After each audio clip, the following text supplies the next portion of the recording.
Good morning and जय हिंद to all of you. आज हम भौगोलिक खोज का पार्ट 2 देखते हैं। भौगोलिक खोज के बारे में आपको पिछले वीडियो में ही हमने सब कुछ बता दिया था कि भौगोलिक खोज का मतलब क्या है।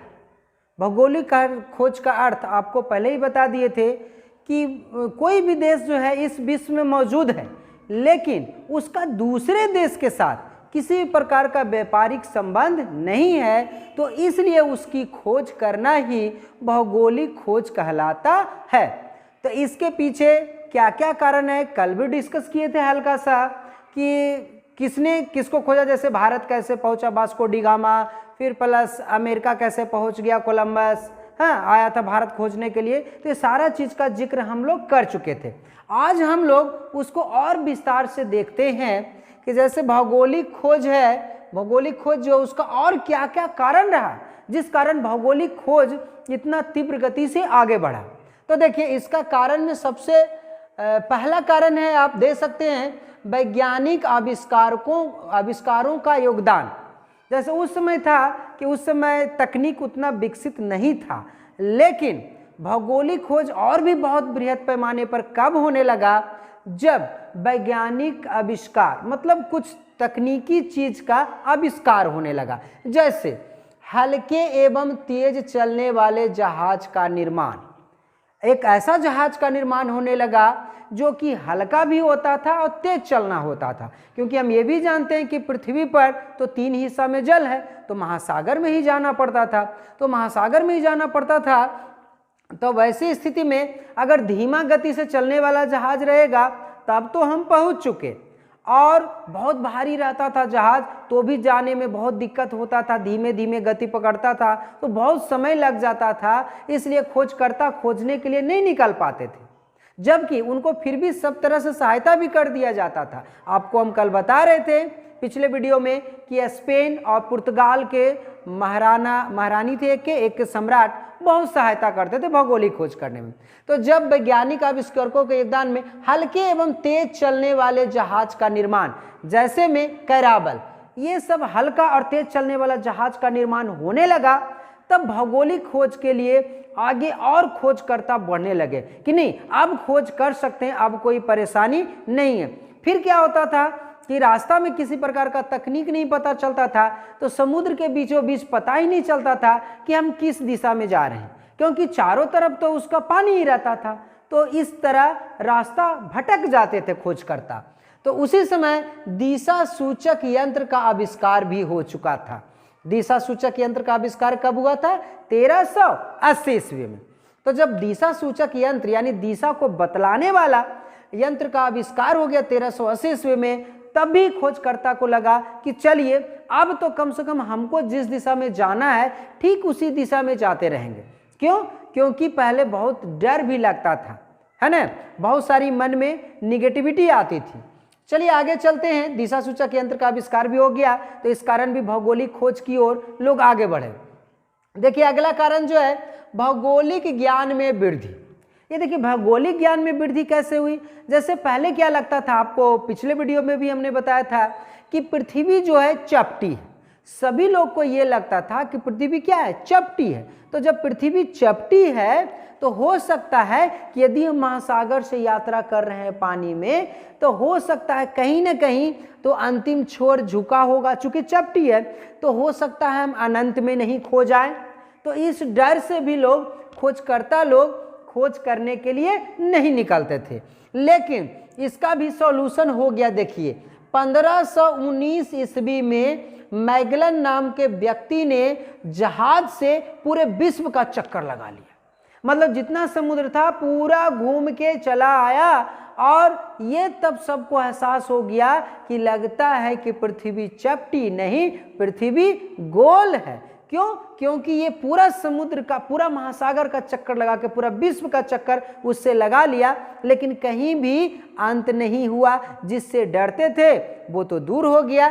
तो इस प्रकार भौगोलिक ज्ञान में वृद्धि हुआ, और तब खोजकर्ता का और विश्वास होने लगा कि अब खोज करना चाहिए सभी देशों का।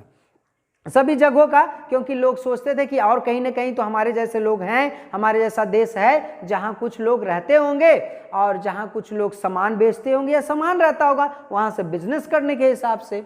अब देखिए व्यापार वाणिज्य का विकास, धीरे धीरे क्या हो रहा था कि पूरा व्यापार और वाणिज्य का विकास हो रहा था। व्यापार करने के लोग उत्सुक हो रहे थे। जैसे आपको पहले ही बता दिए थे, जैसे पुर्तगाली वास्को डी गामा जब भारत पहुंचा तो यहाँ मसाला खरीद के ले गया यूरोप में, तो 26 गुना उसको फायदा हुआ। तो इस तरह से जो दूसरे खोजकर्ता थे उनको लगना कि सब चीज़ तो अब हमारे पास जहाज भी आ गया, दिशा सूचक यंत्र भी आ गया, ये भी लग गया कि अब जो है पूरा पृथ्वी गोल है, कहीं हम गिर नहीं सकते, अनंत में नहीं खो सकते हैं।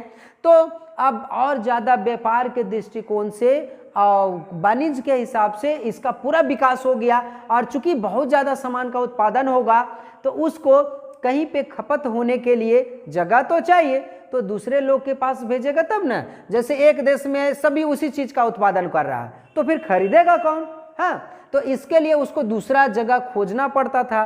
तो इसलिए जब इसका विकास हुआ तो भौगोलिक खोज का ये भी एक महत्वपूर्ण कारण बना। आगे देखिए ईसाई धर्म का प्रचार। देखिए ईसाई धर्म का प्रचार क्यों? क्योंकि यूरोपियन महादेश में जनरली सभी लोग ईसाई धर्म को ही मानने वाले थे। और उस समय एक क्या हुआ था, धर्म युद्ध हुआ था 11वीं से 12वीं शताब्दी में। तुर्क के जो मुसलमान थे और ईसाई के बीच जेरूसलम एक जगह था, उसी के लिए लड़ाई हो गया। अब उसके लिए लड़ाई हुई तो यूं तो यहाँ पे मुस्लिम लोग जीत गए। तो अब जो है ईसाई धर्म को लगने लगा कि अब प्रचार कहाँ करें। तो प्रचार करने के लिए अब इनके मन में विचार आया कि दूसरे जगह अगर कहीं खोज नहीं होता है तो कैसे हम अपने धर्म का प्रचार करेंगे। तो इस दृष्टिकोण से भी भौगोलिक खोज का ये कारण बना। अगला कारण देखिए कुस्तुनतुनिया का पतन। आपको पिछले वीडियो में भी हमने बताया था कि कुस्तुनतुनिया का पतन हो गया। उस पर किसने आधिपत्य जमा लिया था? तुर्कों ने। तुर्की ने आधिपत्य जमा लिया, उस पर कब्जा कर लिया। अब उससे जो व्यापार करने के लिए उस रास्ता से जाता था उससे बहुत ज़्यादा टैक्स लेने लगा, बहुत ज़्यादा कर वसूलने लगा। तो सबको लगा कि नहीं, अब इससे काम नहीं चलेगा, अब हमको समुद्री रास्ता खोजना पड़ेगा दूसरे जगह तक पहुंचने के लिए। तो ये भी कुस्तुनतुनिया का पतन भी भौगोलिक खोज का एक महत्वपूर्ण कारण बना। इस प्रकार अब हम देखते हैं कि भौगोलिक खोज का इतने सारे कारणों से भौगोलिक खोज तो हुआ, बहुत जगहों का खोज हुआ, लेकिन जब भौगोलिक खोज हुआ तो बहुत सारे देश जो है, नए नए देश तो पहले से मौजूद थे लेकिन व्यापारिक संबंध नहीं था। तो व्यापारिक संबंध बना तो इसका परिणाम क्या हुआ, इसका रिजल्ट क्या हुआ, ये भी अब हम देखते हैं। देखिए भौगोलिक खोज करने से उसका परिणाम क्या हुआ। सबसे पहला औपनिवेशिक साम्राज्य का विकास हुआ। औपनिवेशिक साम्राज्य का विकास मतलब क्या होता है? जैसे कोई कमजोर राष्ट्र, जैसे एक कमजोर राष्ट्र है, कमजोर देश है। अब कमजोर देश है या गरीब देश है, उस पर कोई मजबूत देश या अमीर देश आके वहाँ पे शासन करने लगे तो इसी को कहते हैं औपनिवेश। तो जैसे भारत पर भी किसने शासन किया था? हम जानते हैं कि इंग्लैंड ने आके 200 वर्षों तक शासन किया। तो यहाँ पे जो 200 वर्षों तक शासन किया तो इंग्लैंड के लिए भारत क्या था? एक उपनिवेश था। तो इस प्रकार जितने भी यूरोपियन कंट्री थे, पहले तो यूरोपियन कंट्री में सबसे आगे थे स्पेन और पुर्तगाल, क्योंकि स्पेन ही सबसे पहले खोज करने लगे और पुर्तगाली लोग बहुत खोज करते थे यूरोपियन में। यूरोपियन महादेश का यही दो देश जो था बहुत खोज करता था। क्यों? क्योंकि इसको वहाँ के सम्राट लोग भी बहुत सहायता करते थे। तो इसने बहुत सारा जगह खोजा, उपनिवेश बनाया, लेकिन इन लोग अपना जो साम्राज्य बढ़ा रहे थे, अपना राज बढ़ा रहे थे, तो उसी को देख रेख में ये रह गए, लीन हो गए और फलस्वरूप ये तो आगे नहीं बढ़ा पाए। फिर उपनिवेश इनकी जगह पर इंग्लैंड, फ्रांस, जर्मनी ने ले लिया। अब उन लोग जो है सबको अपना उपनिवेश बनाने लगा। तो ये क्या हुआ? भौगोलिक खोज का परिणाम हुआ कि सब लोग जहाँ जाके व्यापार करते थे वहीं पे जाके अपना शासन करने लगे। तो इसी को बोलते हैं औपनिवेशिक साम्राज्य का विकास। तो ये भौगोलिक खोज का परिणाम ही है। सेकंड देखिए वाणिज्यवाद का विकास। जब जो जहाँ गए तो व्यापार करने लगे। कहीं पे जाएंगे तो वहाँ सामान का उत्पादन होगा, वहाँ यहाँ लाएंगे, यहाँ से वहाँ ले जाएंगे। तो कॉमर्शियली पॉइंट ऑफ व्यू से व्यापारिक वृद्धि बहुत तीव्र गति से होने लगी। ये किसका परिणाम था? भौगोलिक खोज का, क्योंकि व्यक्तियों की संख्या अधिकता, उत्पादन होगा तो बिजनेस तो करेगा ही व्यापार। चलिए आगे, ईसाई धर्म एवं पश्चिमी सभ्यता का प्रसार। देखिए, ये तो पहले ही आपको बता चुके हैं कि यूरोपियन कंट्री जितने भी थे सब ईसाई धर्म के मानने वाले थे। तो ये अपना धर्म और पश्चिमी सभ्यता का प्रसार करने के लिए बहुत आगे आए, बहुत उतावले थे कि हम प्रचार करेंगे। इस वजह से भी क्या होता था, इन लोग जहाँ जाते थे वहाँ जबरदस्ती पैसा के बल पर, ताकत के बल पर उसको अपना धर्म को मानने के लिए विवश कर देते थे। इस वजह से इसका निगेटिव इफेक्ट क्या पड़ा कि ईसाई धर्म में जो चर्च था उस पर से लोगों का विश्वास उठने लगा। क्यों? क्योंकि जबरदस्ती आप किसी को धर्म मानने के लिए कहते हैं, धर्म स्वीकार करने के लिए कहते हैं, तो इससे लोगों का चर्च पर से विश्वास भी उठने लगा था। लेकिन फिर भी ये अपना धर्म और अपना सभ्यता का प्रसार करने के लिए बहुत जोर से कोशिश करने लगे। कब? जब भौगोलिक खोज हो गया, दूसरे देश की सबकी खोज हो गई, तब इन लोग ऐसा करने लगे। आगे देखिए, मुद्रा व्यवस्था का विकास। मुद्रा व्यवस्था का विकास कैसे हो गया? पहले लोग क्या करते थे, व्यापार कर रहे थे, तो व्यापार करते करते क्या होता था कि जैसे मान लीजिए एक वस्तु हम आपको देते हैं, इसके बदले में आप हमको दूसरा वस्तु दीजिए। तो इस प्रकार बहुत दिक्कतों का सामना करना पड़ता था। पता ही नहीं चलता था कि हम यदि बकरी दे रहे हैं आपको, आपसे भैंस ले रहे हैं, तो हम कितना बकरी दें, आपसे कितना भैंस ले, कुछ पता ही नहीं चलता था। तो इसलिए इन लोगों ने क्या किया कि मुद्रा व्यवस्था को लागू किया और प्रत्येक वस्तु का एक दाम, एक रेट फिक्स कर दिया। तब जो है आराम से व्यापार भी होने लगा, कोई भी दिक्कत नहीं होने लगा। तो ये किसका परिणाम था? भौगोलिक खोज का, क्योंकि इसी की वजह से बहुत ज़्यादा व्यापार होने लगा था। तो व्यापार में जब दिक्कतें आने लगी तो मुद्रा व्यवस्था का प्रचलन हो गया। आगे देखिए, जब ये हो रहा था तो दास व्यापार भी बहुत तीव्र गति पर था। दास व्यापार मतलब क्या होता है कि बहुत सारे जहाँ पे वहाँ जाके उपनिवेश बना लिए, तो वहाँ के लोगों पर अपना जबरदस्ती कब्जा कर लिए, शासन चलाते थे और उन लोग को अपना यहाँ लेके चले जाते थे और वहाँ उनसे कड़ा कड़ा काम आदमी से कराते थे। जैसे सड़क बनाने का काम हो गया, पत्थर काटने का काम हो गया, या फिर खेती करने का, गन्ना कटाई करने का, इस तरह का काम करते थे। उस समय दास व्यापार बहुत प्रचलित था। लिस्बन एक जगह है अफ्रीका में, वहाँ पे दासों को बेचा भी खरीदा भी जाता था। दास मतलब गुलाम हो गया, उसका गुलामी। हमारे भारत में भी बिहार से क्या बहुत जगहों से ले जाया गया। जैसे बिहार के आप उत्तरी बिहार में चले जाइए, पश्चिमी बिहार की तरफ, तो उधर से भी कुछ लोगों को ले जाया जाता था, मॉरिशस ले जाके कड़ा कड़ा काम कराया जाता था। ये सब उसी समय प्रथा चल रहा था। और जो बिहार से जाता था उसे गिरमिटिया मजदूर कहा जाता था। तो चलिए अब हम देखें कि दास व्यापार में भी वृद्धि हुआ। ये किसका परिणाम हुआ? भौगोलिक खोज का। आगे देखिए, भ्रांतियों का अंत हो गया। भ्रांतियों का अंत कैसे हो गया? जैसे इन्होंने तो चक्कर लगा लिया, मैगलन ने चक्कर लगा लिया, तो ये पता चल गया कि पृथ्वी क्या है? गोल है। मतलब कहीं पे भी इसका अंत नहीं है। मतलब जहाँ से चले थे हम फिर से वहीं पहुँच जाएंगे, कहीं भी अनंत में जाके हम खोएंगे नहीं। और क्या हुआ? इस प्रकार सभी महासागरों का उपयोग होने लगा। भूमध्य महासागर, अटलांटिक महासागर, अटलांटिक जो भी है, सभी महासागरों का उपयोग होने लगा। और जितने प्रकार की भी भ्रांतियाँ थी अपने अंदर, वो सब धीरे धीरे क्या हुआ? खत्म होने लगा। यूरोप वासियों को भी धीरे धीरे लगने लगा कि नहीं, हमसे भी विकसित कोई है। ऐसा इनका भी भ्रांतियों का अंत हुआ। आगे देखिए, बहुमूल्य धातुओं का विकास।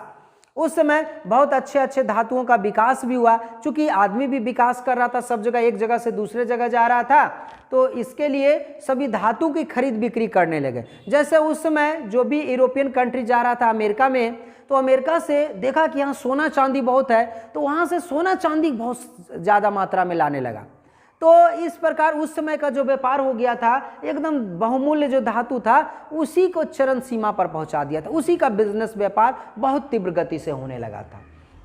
लेकिन इतना पर भी अभी सब जगह अस्थिर नहीं हुआ, तो भौगोलिक खोज फिर भी जारी था।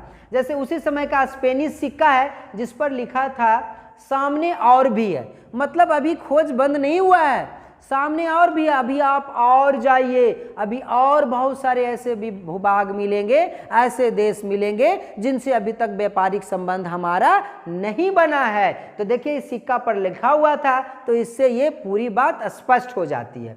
अब भौगोलिक खोज जारी रहा, जैसे कैप्टन कुक ने ऑस्ट्रेलिया को ढूंढ लिया, इसके साथ ही साथ उन्होंने न्यूजीलैंड का भी कुछ द्वीप को ढूंढा। तो ऐसे करके बहुत सारे लोग खोज में लग चुके थे।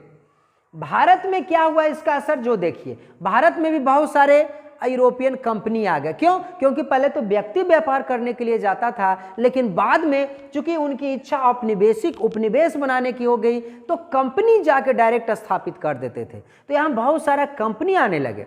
तो जैसे भारत में कौन कौन यूरोपीय कंपनी देखिए, जैसे सबसे पहले पुर्तगाली वास्को डी गामा आए थे, कब?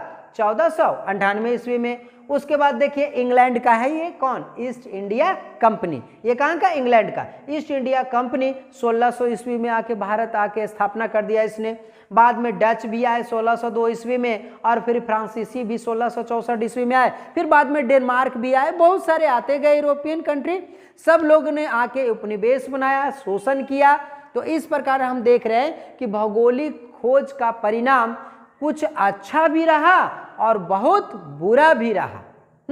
तो इस प्रकार अब हमारा भौगोलिक खोज का क्या कारण था, अब भौगोलिक खोज का क्या परिणाम हुआ, कैसे कैसे लोग दूसरे जगहों को खोजते गए धीरे धीरे, और कैसे कैसे दूसरों को गुलाम बनाते गए, अपना उपनिवेश बनाते गए, और फिर कैसे करके सब दास व्यापार करने लगे, सभी चीज के बारे में हमने बिल्कुल स्पष्ट तरीके से पढ़ लिया।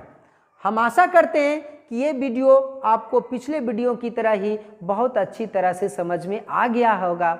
अगर हमारा वीडियो को आप बहुत अच्छी तरह से समझ पाए हैं तो ये वीडियो और भी सभी लोगों तक पहुँचे, इसलिए हमारे चैनल के नीचे जो लाल रंग का सब्सक्राइब बटन है इसको दबाना ना भूलें। साथ ही साथ इस चैनल को, हमारे चैनल को शेयर, लाइक करना ना भूलें। आज के लिए इतना ही।